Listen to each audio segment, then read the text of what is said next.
할렐루야. 반갑습니다. 오늘 처음 뵙는 목사님들도 많이 계시고 또 함께 2012년 부흥사 세계 부흥사 연합회 창립하면서부터 함께 사역하셨던 분들도 계시고 이 코로나 사태로 인해서 자주 모임을 갖지 못하고 행사가 없다 보니까 한 거의 3년 만에 이렇게 뵙는 것 같습니다. 정말 하나님께서 숨겨놓은 마지막 남은 자 하나님이 쓰실 귀한 사자들을 여기에 불러주신 줄로 믿습니다. 이곳에 와서 제가 분위기를 보니까 너무 은혜롭고 역시 뭔가 다른 단체다. 오전부터 이 늦은 저녁 8시 9시까지 그것도 젊은 나이도 아니고 드실 만큼 드신 분들이 이렇게 자리 지키시면서 사모하면서 말씀에 경청하고 기도하고 찬양하는 모습 보니까 역시 영적으로 충만한 분들이다. 이 시대에 꼭 필요한 하나님의 사자든 일로 저는 확신합니다. 재무장하시고 이제부터 이 어려운 시대에 더욱 하나님이 원하시는 큰 뜻을 이루어가는 부흥 사역을 감당하는 우리 모두가 되기를 주님의 이름으로 축복합니다. 저는 이 폐회 예배 말씀을 저보고 해달라 해서 간단하게 설교 말씀을 준비했습니다. 여기는 강의라고 되어 있는데 이제 폐회 예배의 마지막 이제 결론의 말씀을 우리 부흥사들이 이 시대에 다시 한번 사명의식을 재확인하면서 이제 우리가 하나님의 능력을 힘입고 사역에 임하자 하는 그런 새로운 각오와 결단을 하는 그런 마음으로 말씀을 간단하게 준비했습니다. 1907년부터 여러분 잘 아시죠? 10여일간 평양 장대인교회에서 있었던 부흥운동, 한국 초대교회 성령의 체험을 동반한 엄청난 신앙 부흥운동이었죠. 이 사건을 계기로 불붙기 시작한 이 시기의 부흥운동은 불신자들을 신자화하려는 운동이라기보다는 이미 예수님을 영접하고 구원받은 하나님의 백성들, 신자들을 이제 그들의 영성을 소생시키고 영적 생활의 성장을 위한 그런 부흥 운동이었죠. 그 결과 신자들이 죄에 대한 회개가 일어나고 또 그것이 구국에 대한 열망으로 이어져 나갔고 더 나아가 이제 신자로서의 믿는 자들로서의 국가와 사회에 대한 책임감을 통감하면서 이 새로운 신앙 경험을 다른 사람에게 전하고자 하는 뜨거운 전도열로 이렇게 이제 나타나게 됩니다. 이런 이유로 해서 부흥운동이 한국교회의 목회의 한 장으로 자리를 굳히게 된 거 부인할 수가 없습니다. 그러므로 성도들의 신앙 훈련이나 전도 운동에 있어서 무엇보다도 이 부흥 운동은 거의 절대적인 하나의 방법이 되었고 이에 따라 우리 부흥사들의 역할 정말 더 크고 더 중대하고 또 그 공적도 높이 평가되어 오는 것이 또한 사실입니다. 이런 부흥 운동의 역사를 우리가 보면서 지금 우리 한국교회는 너나 할 것 없이 정말 심각한 위기에 직면해 있음을 우리가 다 느끼고 있습니다. 특별히 지난 한 3년여 동안 이 코로나 사태로 인해서 정말 많은 교회들이 지금 문을 닫고 있죠. 겨우 자립했던 교회들은 이제는 자립이 어려운 교회로 또 이제 한 단계 더 낮아지고 목회자들의 생활도 그렇고 교회 운영도 그렇고 성도들이 모임이 점점 식어지고 또 경제적 위기 때문에 헌금도 많이 줄고 그러다 보니까 교회는 점점 더 열악해지고 더 나아가 그저 교회 다니던 신자들마저도 이제는 자연스럽게 교회 안 나가면서도 예수 믿는다고 마치 우리가 옛날에 종교 실태를 하면은 불교라고 쓰죠. 절에 1년에 한 번도 안 가는 사람은 다 불교예요. 다 불교 신자. 지금 기독교 신자가 그렇게 되어 간다는 거 아닙니까? 일주일에 한 번 교회 나가 예배 드리는 것조차 이제는 코로나를 핑계 삼고 자기의 육신의 안일과 편리주의로 향해서 집에서 이걸 들여다보고 이게 예배입니까? 구경하는 거죠. 이런 모습으로 지금 한국교회가 전락돼 가고 있다 보니까 성도들의 영성이 무뎌지고 목회자들의 영성도 무뎌져 가고 정말 참 좀 무기력해져 가는 사둔을 이루는 삼손 모양 지금 전혀 힘을 쓸 수 없는 그런 교회들이 많아져 가고 있고 목회자들이 수많이 있습니다. 제가 오늘 우리 후배 목사로 우리 부흥사 대표회장인 후배 목사로부터 우리 교단에 이 카톡을 오는 걸 보니까 지금 많은 목회자들이 생활이 어려우니까 이제는 직장을 다니면서 교회 그저 마지못해서 예배 인도를 하고 강단을 지키는 그런 목회자들이 수도 없이 많다는 거예요. 이거 뭐 부인할 수 없는 오늘의 안타까운 현실입니다. 교회가 문을 닫고 성도들마저 믿음의 시험에 넘어져서 이제는 교회를 멀리하고 이제 명목상의 그리스도인들로 이렇게 전락되어 가는 그런 안타까운 현실입니다. 목사님들이 코로나니까 어쩔 수 없다 해서 이렇게 해왔지만 비대면 예배를 드려왔지만 이제는 저 국가에서 자유롭게 개방을 해도 안 나오는 거예요. 절반이나 나오면 다행스러울 정도로 물론 다는 아니지만 평소에 잘 훈련되고 정말 진짜 알곡 신자로 무장된 교회라면 모를까. 형식화되고 세속화된 그런 교회들은 신자들이 절반 이상이 안 나오는 거죠. 이게 오늘 우리 목회자들의 안타까운 하소연. 그래서 우리 한국교회는 정말 위기가 왔다. 뭔가 새로운 역사가 일어나야 된다. 교회에 남아있는 신자들마저도 힘이 없어 무기력하게 그저 습관화되고 형식화된 그런 모습으로 충성과 헌신은 전도는 다 옛날 얘기입니다. 주방에서 신자들 성도의 교제를 위해서 식사를 제공하고 하는 이것마저도 지금 문을 닫고 있지 않습니까? 봉사하기를 싫어하는 거예요. 한번 편안한 편리주의에 빠지니까 그 일을 다시 하고 싶지 않은 거예요. 그래서 식당은 거대하게 만들어놨어도 이제는 봉사할 사람들이 없다 보니까 이제 우리 지역만 해도요 김밥 만드는 그 가게가 아주 주일날이면 뭐 정신없습니다. 그냥 주변의 모든 교회들이 이제는 김밥 주문에다가 나 편하죠. 사실 우리도 그렇게 하고 있습니다만은 왜 봉사를 안 하려고 그러고 헌신을 안 하려고 하다 보니까 거기에 무슨 전도를 하라고 하면 전도를 하겠습니까? 지금 이렇게 돼 있다는 거예요. 이런 때 이걸 누가 다시 한번 회복시켜야 되겠는가? 물론 성령께서 하시는 일인데 성령 하나님은 사람을 통해 역사하는 줄 믿으시기 바랍니다. 그 일을 감당하는 건 담임 목사로서의 역량은 부족합니다. 한계가 있는 거죠. 이제는 부흥사들이 이런 일을 해야 되는데 교회들이 부흥회를 다 기피하고 있잖아요. 왜? 첫째는 안 모이고 신자들이 별로 달갑게 생각하지 않고 그러니까 부흥회마저도 이제는 우리 교회도 1년에 한 서너 번 했어요. 옛날에. 그런데 뭐 1년에 한 번도 못할 정도로 지금 이렇게 문제가 심각해져 가고 있으니 영적으로는 회복될 기미가 보이질 않는 거예요.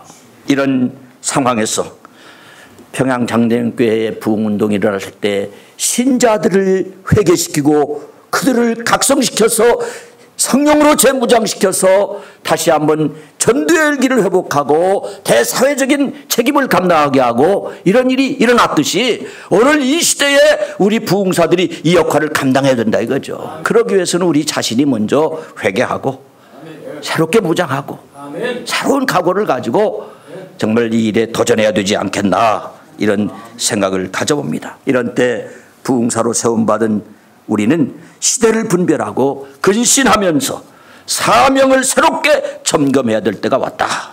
저는 오늘 사랑하는 동역자 여러분과 함께 말씀을 나눌 이 귀한 시간에 광야에서 오늘 여기에는 외치는 소리인데 외치는 자의 소리, 외치는 자, 우리 부흥사들의 초점을 맞춰서 소리의 초점이 아니라 외치는 사람, 외치는 자의 소리라고 하는 제목으로 말씀을 선포하면서 주님의 음성을 듣고 새로운 결단으로 새로운 각오를 가지고 이제 산 아래로 내려가서 현장에서 다시 한번 주의 사명을 감당하는 우리 모두가 되기를 소망합니다.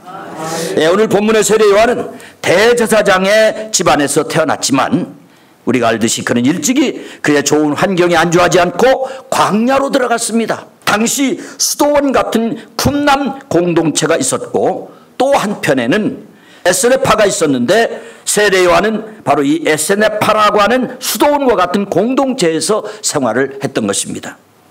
에스네파는 금욕적인 생활, 자급자족, 그리고 흰옷을 즐겨 입고 생활을 했죠. 요한은 그렇게 어려서부터 하나님과 교통하고 경건한 생활을 했던 사람이었습니다. 그는 부와 권력과는 관계가 없는 빈들의 삶을 추구했고, 미래에 대한 세상적인 부와 성공과는 상관없는 무소유의 삶을 추구하면서 살아왔던 것입니다. 그렇게 빈들의 삶을 산 세례 요한은 결국 우리 주님의 오시는 길을 예비하는 광야에 외치는 자의 사명을 바르게 감당할 수가 있었던 줄로 믿으시기 바랍니다. 아멘. 오늘 이 시대의 주의 종들은 예수님의 이제는 마지막 재림의 길을 예비해야 하는 줄로 믿습니다.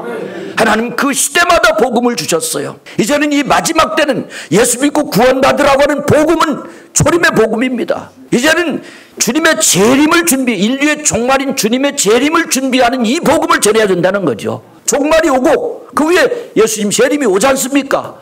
반드시 새하늘과 새 땅이 있지 않습니까? 이거 믿지 않으면 예수 믿을 필요 없죠. 이제 이 재림, 이 종말, 이 재림이 다가오는 시대에는 하나님을 알지 못하는 그런 불신자를 전도해서 영적인 구원을 시키는 것도 중요하지만 그걸로 끝나면 안 된다는 거예요. 구원받은 하나님의 백성들, 영적으로 다시 태어난 이제 이 하나님의 자녀들을 이제는 예수님을 다시 맞이할 재림의 복음을 전해서 신부단장에서 모두가 다 주와 함께 공중으로 들려 새하늘과 새 땅의 주인공, 예수님이 다스리는 새로운 세계, 그런 백성을 만들어야 된다는 것이 우리의 사명 아닙니까? 아멘. 이게 이 마지막 때에 부름받은 주의 종들의 사명이고 오늘 우리 부흥사들의 사명 아닐까, 저는 그렇게 생각합니다. 이제 세례 요한은 바로 빈들의 삶을 통해서 결국 하나님께로부터 은혜를 힘입고 초림의 예수님을 준비하는 길을 했지만, 이제 우리는 세례 요한처럼 다시 한번 이제 재림의 예수님을 성도들로 하여금 준비할 수 있도록 재무장시키고 그들에게 정말 사명을 감당할 수 있도록 이끌어주는 그런 사명을 우리가 감당해야 된다. 그래서 세상의 불신자를 전도해서 구원하는 일 1순위입니다. 그러나 그것으로 만족하지 아니하고 이제는 교회 안에 신자들을 재무장시키고 영적으로 깨어나게 하고 잠자는 자들을 깨워 일으켜서 신부단장화시키는 교회에 그런 주의 사다, 그런 부흥사 역할을 반드시 우리가 해야 될 줄로 믿습니다. 이렇게 하기 위해서 오늘 세례 요한의 삶에서 배우고 또 도전을 받아야 됩니다. 첫째, 빈들의 삶을 산 세례 요한에게 하나님의 말씀이 임했다는 사실을 우리는 기억해야 됩니다. 하나님의 말씀 아무에게나 임하는 거 아니에요. 목사라고 다 하나님 말씀이 임하는 게 아니에요. 빈들의 삶을 사는 자에게 하나님의 말씀이 임하는 줄 믿으시기 바랍니다. 물론 지식으로 하나님 말씀을 알 수 있어요. 배워서도 알 수 있어요. 그러나 정말 하나님의 음성을 들을 수 있는 귀가 열리는 사람들, 빈들의 삶을 산 세례 요한이었다는 겁니다. 빈들에서 하나님의 말씀이 그에게 임했다. 오늘 분명 성경은 그렇게 말씀합니다. 2절에 하나님의 말씀이 빈들에서 사가랴의 아들 요한에게 임했다. 이 빈들은 아시듯이 광야에서 경건하게 하나님과 동행하고자 하는 무리들이 함께 생활하는 것이었습니다. 세상의 권세와 세상의 명예와 세상의 부를 다 포기하고 오직 하나님 한 분만을 바라보며 경건하게 살아가는 자들의 모습이 빈들에서의 삶이었다는 것입니다. 그런 삶을 살면 기적을 맛보게 될 줄로 믿습니다. 출애굽기 16장 31절 33절에 출애굽했던 이스라엘 백성들은 꿀 섞은 과자 같은 하늘의 만나를 맛보았다고 그랬어요. 만나는 하늘의 양식이죠. 하늘의 양식은 세상에 빠져있는 사람은 결코 얻을 수 없는 것입니다. 오직 하늘만 바라보는 자에게 내려주시는 하나님의 특별한 음식이었습니다.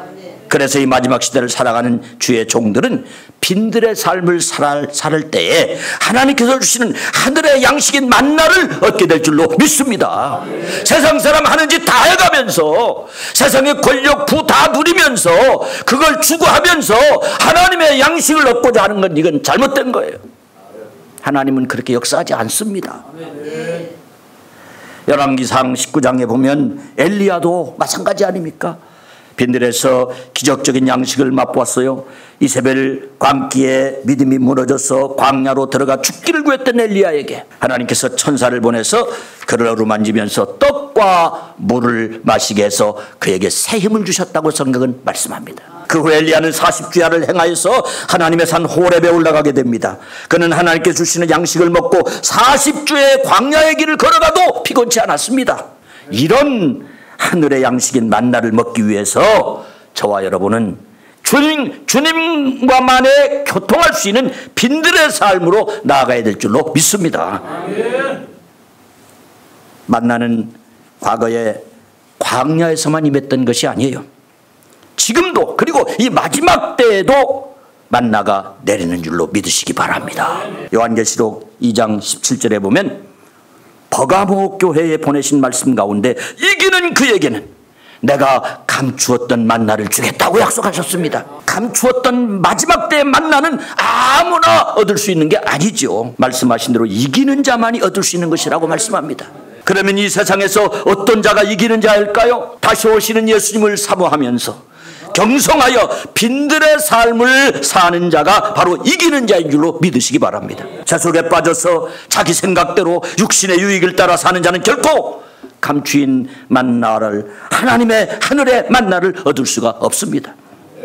그러므로 마지막 때의 만나를 맛보기 위해서도 세례 요한처럼 모든 걸 다 포기하고 우리는 빈들로 나가야 되는 거예요. 그가 가난해서, 그가 없어서 빈들로 간 게 아니잖아요. 그는 다 누릴 수 있는 조건을 갖췄지만 이걸 다 포기한 거예요. 그리고 빈들로 나간 거예요.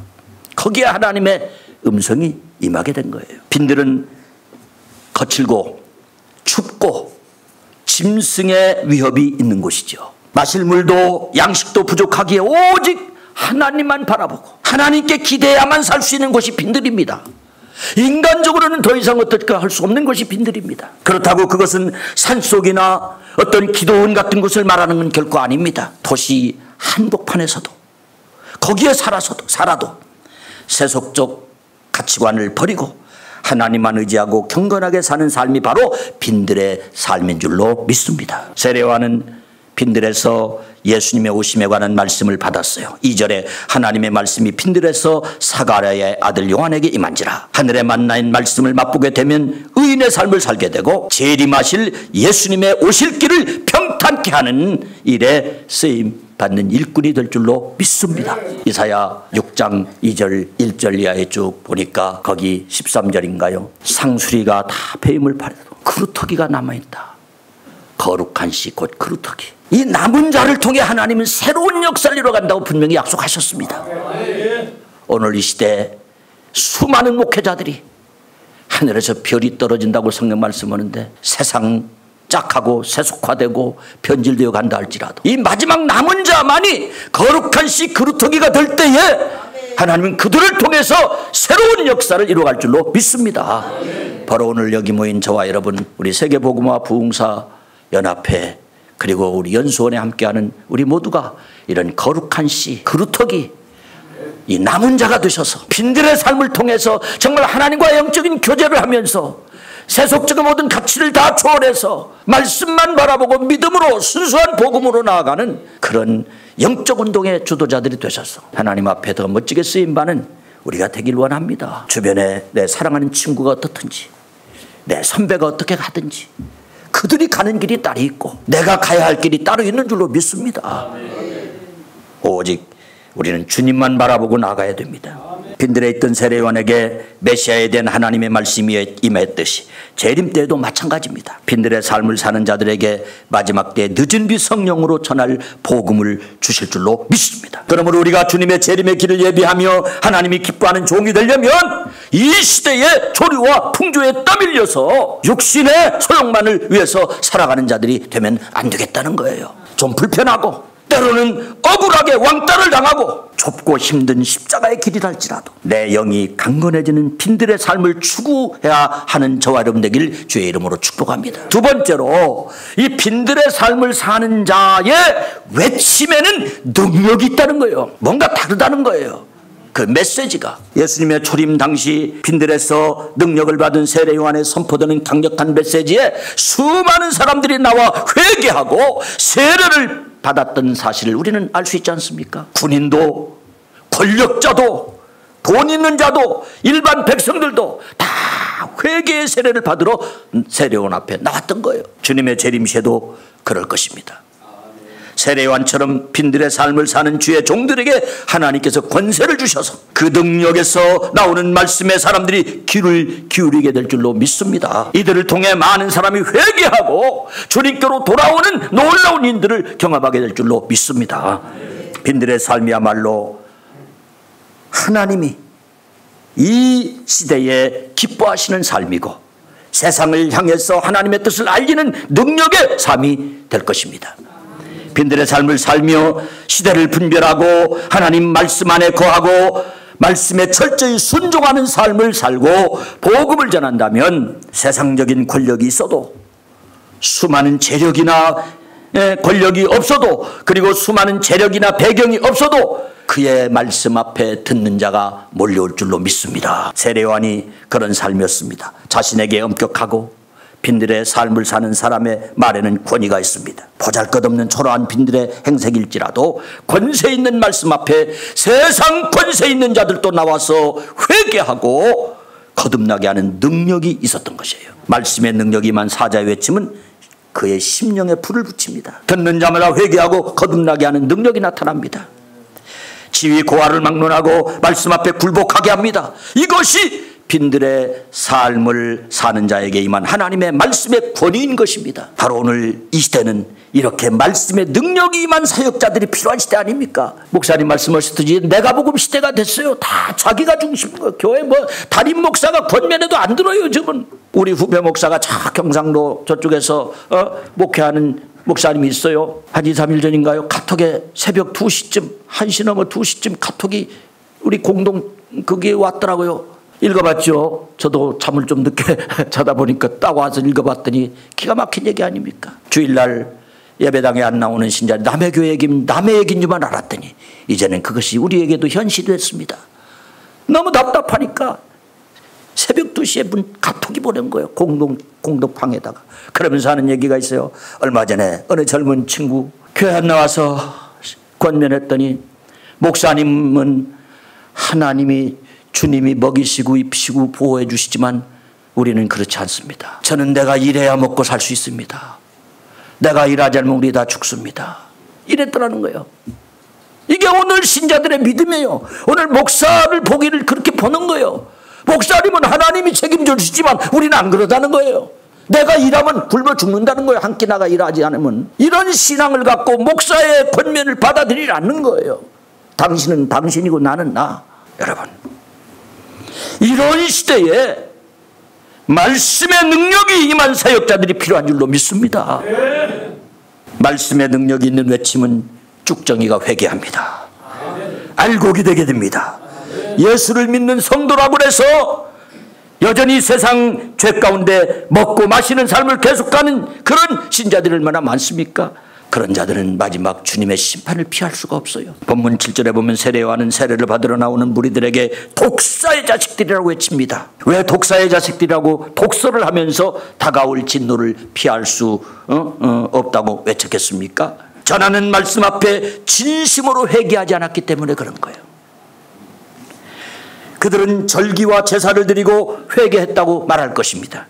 그러나 회개는 입으로만 하는 게 아닙니다. 회개는 그에 합당한 열매가 있어야 되겠죠. 세례 요한이 회개에 합당한 열매를 맺으라고 외친 것을 보면 저들은 진정한 회개가 되지 않았던 것을 알 수가 있습니다. 10절에서 사람들은 이렇게 묻습니다. 우리가 무엇을 하리까? 그때 세례 요한은 옷 2벌 있는 자는 옷 없는 자에게 나눠주고 먹을 것이 있는 자도 그렇게 할 것이라 말합니다. 또 세리들에게는 부과된 것 외에는 거두지 말라고 합니다. 군인들도 묻습니다. 그러자 세례 요한은 군인의 지위를 남용해서 사람에게 강탈하지 말고 거짓으로 고발하지 말고 받는 급료를 족한 줄 알라고 말합니다. 힘과 권력을 남용하지 말라는 거예요. 만약 권력을 계속 남용한다면 여전히 독사의 자식으로 머물러 있을 수밖에 없는 것입니다. 또 거짓으로 고발하는 자가 독사의 자식이라고 세례요한은 말합니다. 입만 열면 거짓말을 서슴없이 하는 자가 바로 독사의 자식이라는 거죠. 진리를 흐리고 불의를 진리로 바꾸려고 하는 자가 독사의 자식입니다. 자신에게 주어진 정당한 급료에 만족하지 못하고 자기가 일한 것보다 더 높은 급료를 요구하는 자 역시 독사의 자식이라고 말합니다. 자족하는 삶을 살지 못하는 삶도 독사의 자식이 되는 겁니다. 버는 것에 비해서 지출이 많은 것도 문제가 있죠. 절제하지 못하고 소비하는 문화 때문에 신용불량자가 되고 마는 것입니다. 개인의 소비뿐만이 아닙니다. 자기의 것을 이웃과 나누지 않는 자도 독사의 자식들이라고 성경은 말씀합니다. 옷 두 벌 있는 자는 옷 없는 자에게 나눠줄 것이라고, 먹을 것이 있는 자도 그렇게 할 것이니라고 분명히 말씀하여, 독사의 자식은 살아가면서 무절제한 삶을 살거나 하나님의 자녀로서 본이 되지 못하는 자들을 뜻하는 겁니다. 독사의 자식이라고 하면 무슨 살인죄를 범하고 극악무도한 범죄 행위를 한 것으로 오인하기 쉬운데, 지극히 일반적인 생활 속에서 나타나는 행위자, 독사의 자식들이 되는 거예요.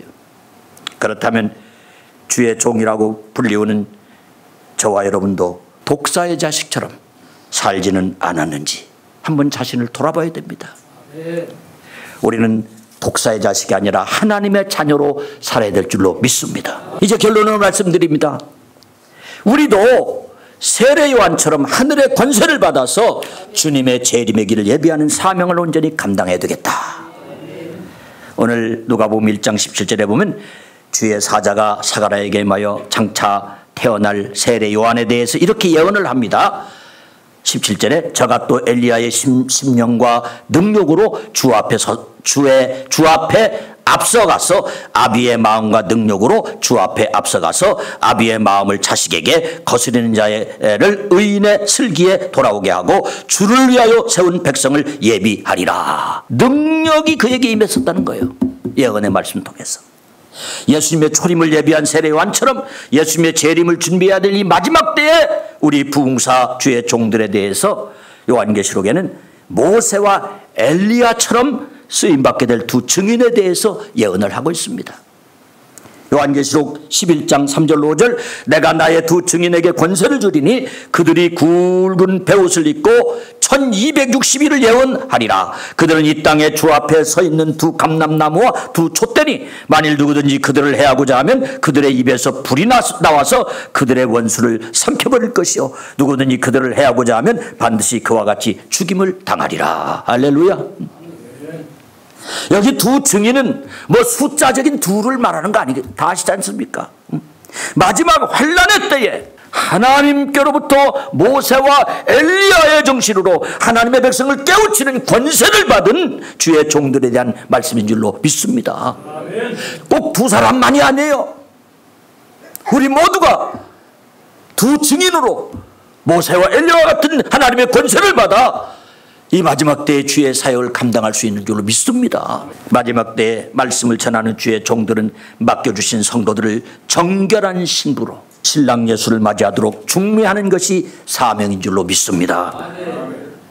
우리는 죄악이 관영한 이 시대에 이 계시록의 두 증인처럼 굵은 베옷을 입고 회개의 복음, 이 성결의 복음을 능력 있게 전해야 될 줄로 믿습니다. 하늘의 권세를 믿고 성령으로 충만해서 예레미야서의 말씀처럼 불같이 방망이같이 능력 있게 이 심판의 복음을 증거하는 우리 모두 되길 주의 이름으로 축복합니다. 마지막 때 주님의 재림하실 때가 가까우면 마귀도 거짓 선지자들에게 엄청난 권세를 준다고 성경 말씀하고 있죠.